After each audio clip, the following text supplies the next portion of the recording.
Olá, estamos de volta com o programa Sala de Visitas, hoje falando sobre os jardins verticais e telhados verdes. Comigo o vereador Ricardo Yang, do PPS, e agora eu recebo a jornalista e agricultora urbana Cláudia Visoni. Muito obrigada pela presença, Cláudia. Obrigada pelo convite. Bom, você além de jornalista, também é agricultora urbana. O que vem a ser uma agricultora urbana? Um agricultor urbano é quem planta comida na cidade, é o que eu faço. Eu planto comida na minha casa e eu sou voluntária em 2 hortas comunitárias em São Paulo, uma na Vila Madalena, que é a Horta das Corujas, e outra na Avenida Paulista, que é a Horta do Ciclista. Bom, e também é conselheira do Conselho do Meio Ambiente da Subprefeitura de Pinheiros. Por isso, você pode também muito bem nos dizer como é que está a realidade das áreas verdes de São Paulo. Olha, não tem muito boa notícia para dar, não. Assim, a situação está muito difícil, a cidade está vivendo um momento de devastação de árvores, né? A gente só ouve falar em iniciativas para podas radicais, remoção de árvore e, infelizmente, isso conta com o apoio da população. A população... Estamos no momento que a maior parte da população se tornou contra as árvores. As árvores têm sido vistas como um problema, uma ameaça, um perigo. Só que isso é fruto da ignorância das pessoas. Realmente aconteceram acidentes recentemente em São Paulo que não deveriam ter acontecido, né? Até com mortes de pessoas em pouca quantidade. Numa floresta as árvores não caem. Por que elas estão caindo em São Paulo? Elas estão caindo porque elas são vítimas de maus tratos por anos, e um dia elas caem e as pessoas põem a culpa na árvore. E muitos desses maus tratos, a própria população que infringe as árvores. Por exemplo, na Vila Madalena, o último acidente com a árvore que houve, já faz uns 3 ou 4 meses, a árvore caiu porque a pessoa, para consertar a calçada, serrou as raízes da árvore. E quais são as atuais necessidades ambientais da cidade de São Paulo? Mais árvores. Eu diria que essa é a primeira. Muito mais árvores, mas, sobretudo, uma política pública que integre a dimensão ambiental em todas as suas ações. Não basta se fazer o estudo de impacto ambiental. É necessário se introduzir os serviços ambientais em tudo aquilo que se faz. Nós temos aqui em São Paulo uma miríade de rios que estão soterrados. Existe uma organização chamada Rios e Ruas, que remapeou todos os rios das cidades que estão subterrâneos, os que estão ativos e assim por diante. Recentemente nós propusemos um projeto de lei que foi aprovado aqui na Câmara para nomear-se as bacias, para que as pessoas soubessem, né? Onde estivessem, que ali tem um rio, ali faz parte de uma bacia, recuperando a memória hídrica da cidade. O que aconteceu? O prefeito vetou. E assim tem sido sucessivamente. Não se introduz na política pública a dimensão ambiental, apenas econômica e social. E os políticos, as instituições e mesmo a população se esquecem que não há vida sem meio ambiente. Não há vida sem meio ambiente. Nós acabamos de passar pela crise hídrica, a cidade quase entrou em colapso, as pessoas perceberam, assim, por perto, o que poderia acontecer se nós não tivéssemos água. E o risco continua. Então, a regeneração de serviços ambientais na cidade de São Paulo talvez seja um dos principais e maiores desafios que a cidade tem. Agora, se ela não fizer parte das políticas públicas, o que vai acontecer, né? O trabalho que a Cláudia faz é um trabalho incrível, porque não só otimiza o uso do solo restante, mas permite que as pessoas voltem a ter consciência de que elas mesmas podem ter alimentação saudável otimizando o espaço da cidade. Não tem uma política pública, né, Cláudia, que integre o trabalho que vocês estão fazendo em qualquer iniciativa, seja nas praças, seja nos parques. Então, a gente é bastante ignorado, assim, e existe um pensamento cinza, assim, um desejo, né? A política pública ela é voltada para o cinza, a cidade de concreto, a cidade que tapa seus rios, a cidade que acaba com as suas árvores.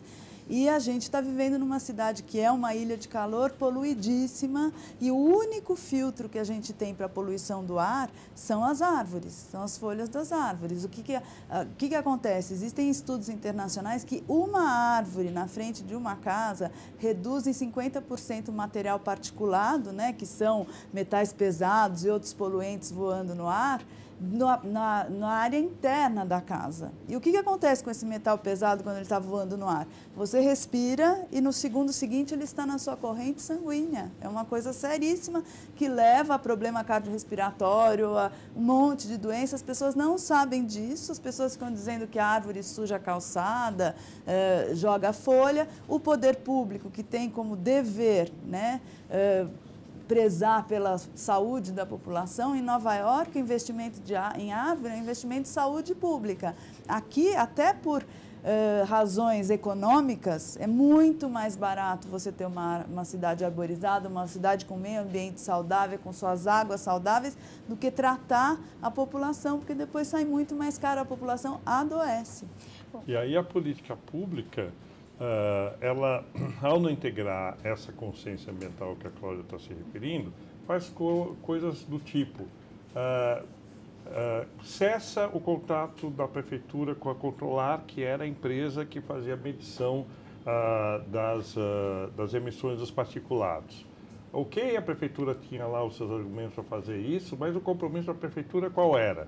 Era contratar mais empresas que pudessem fazer esse serviço de forma mais centralizada e mais abrangente. O que aconteceu? Nada.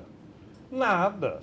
Quer dizer, não só não se contratou as empresas, como continua se destruindo as árvores e as condições de saúde pública da cidade se deterioraram barbaramente. É só perguntar para as famílias, verifiquem vocês quantas vezes vocês têm ido para o pronto-socorro por questões respiratórias. Né? Isso é um reflexo direto, objetivo da supressão de árvores na cidade de São Paulo. Então, essa falta de consciência, nem falar, né, Cláudia, sobre a questão dos rios Sim. e das nascentes que a gente tem na cidade. Né? Quando houve agora a crise hídrica, o que as pessoas começaram a fazer? Furar poços, tentar recuperar poços nas suas propriedades e tal, para tentar alcançar água subterrânea. Chegaram na água subterrânea, o que acontece? Boa parte dela contaminada. Então, se nós tivermos uma crise hídrica de verdade mesmo, é provável que a gente vá ter uma catástrofe de proporções incalculáveis.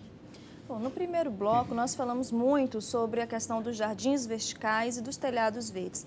Na sua opinião, Cláudia, o que é que você pensa sobre esse assunto? Você acha que é realmente uma alternativa para tentar regenerar boa parte das áreas verdes de São Paulo? É um auxiliar. O principal é a gente mudar o modelo de ocupação do solo, é ter mais árvores, é ter mais áreas permeáveis na cidade. Não adianta ter telhado verde, não adianta ter parede verde se a gente não tiver árvore no chão. Imagina uma árvore grande, adulta, com uma copa gigantesca. Ela os benefícios ambientais dela são centenas de vezes maiores do que um telhado e uma parede verde. Mas eu sou a favor de telhado e parede verde, eu fiz na minha casa. Na minha casa tem uma área que tem parede verde, tem uma área que tem telhado verde. Só que eu fiz com pouquíssimos recursos. E 100% de captação de água também. E também tenho captação de água, mas assim, eu fiz com pouquíssimos recursos. A própria natureza já oferece uma alternativa para uma parede verde que se chama plantas trepadeiras. Você não precisa investir, você não precisa fazer sistemas sofisticadíssimos para regar essa planta ou para nutrir essa planta, porque as raízes dela estão no solo. Então, assim, a gente precisa pensar em alternativas que sejam ambientalmente corretas, viáveis economicamente e pegar o pouco dinheiro que a gente tem, porque não tenho ouvido por aí que os cofres públicos estão assim com dinheiro sobrando, né? O pouco dinheiro que a gente tem que ser investido certeiramente naquilo que vai dar mais resultado. As paredes verdes, elas estão sendo colocadas como uma compensação ambiental, primeiro que tecnicamente elas não compensam, depois que elas são transitórias. A gente ouviu recentemente a Secretaria do Verde explicando que o empreendedor, né, que está fazendo a compensação ambiental tem o dever de manter aquela parede por apenas 6 meses. Nos próximos 5 anos, a prefeitura vai assumir esse ônus e depois passar esse ônus para a população. Em qualquer momento isso pode ser interrompido e aí em uma semana acabou a parede verde porque secou. Agora, uma árvore que você planta no solo, ela pode viver 80, 90 anos com uma manutenção muito mais simples e mais barata. Então a gente tem que agir com inteligência. Bom, vereador, a gente está chegando, infelizmente, ao final do nosso programa. Eu gostaria de saber do senhor quais são os desafios para a gente aumentar as áreas verdes de São Paulo, os principais. O primeiro desafio é uma conscientização profunda de que não há possibilidade de política pública que não incorpore a dimensão ambiental. A segunda é acabar com essa discussão entre social e ambiental. A invasão das áreas de mananciais, o adensamento das áreas de mananciais trabalha contra o interesse social, porque essa é a primeira população que vai ficar sem água ou vai ficar à mercê das águas poluídas e assim por diante. Então, todas as políticas sociais é preciso incorporar a segurança ambiental daquela mesma política. O terceiro ponto é, como a Cláudia falou, árvore, árvore, árvore e, na dúvida, mais árvore.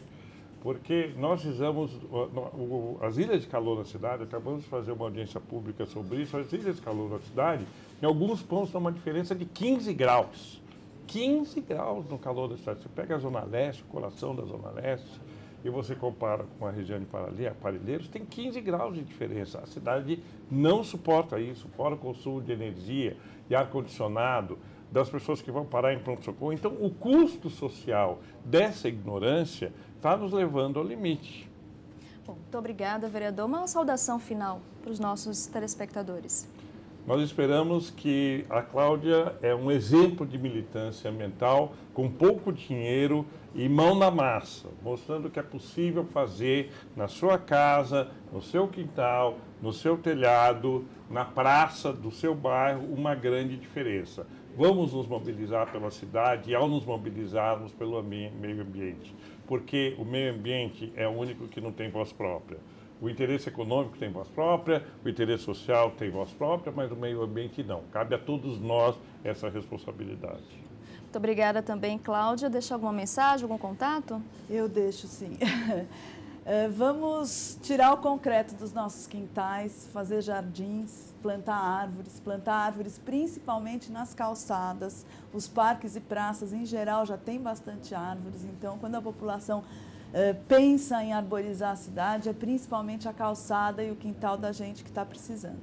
Deixar algum contato? Meu contato, eu tenho um blog, que é conectar.com.br, e deixo também meu e-mail, que é claudiavisoni@uol.com.br. E obrigada a você também que nos acompanhou em mais uma edição do Sala de Visitas. Até o próximo programa, TV Câmara São Paulo, informação para a cidadania.